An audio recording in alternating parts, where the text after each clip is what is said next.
গ্রামের এক কোণায় থাকত এক চঞ্চল বিড়াল, নাম তার বিরাজ। অন্য বিড়ালরা যেখানে শুধু ঘুমাতো আর দুধ খেত, বিরাজ ছিল একেবারে আলাদা। তার ছিল এক অদ্ভুত স্বপ্ন, মানুষের মতো রান্না শেখা। প্রতিদিন দুপুরে সে বাড়ির জানালার পাশে বসে মানুষদের রান্না দেখতে দেখত। চুলার শব্দ, সবজির কাটাকাটি আর মশলার গন্ধে তার মন ভরে যেত। একদিন সে ঠিক করল, আর না, এবার আমিও পাস্তা রান্না করব। পরদিন ভোরবেলা বিরাজ বেরিয়ে পড়ল মিশনে।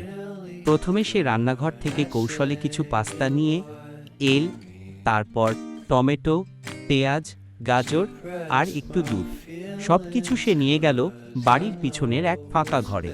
ওটাই ছিল তার গোপন রান্নাঘর। সেখানে সে একটা ছোট চুলার মতো পাথরের ওপর কাঠ জ্বালালো। আগুন জ্বালানো সহজ ছিল না, তবে বিরাজ তার লেজ আর পায়ের সাহায্যে একসময় সফল হলো। এরপর শুরু হলো রান্না। সে প্রথমে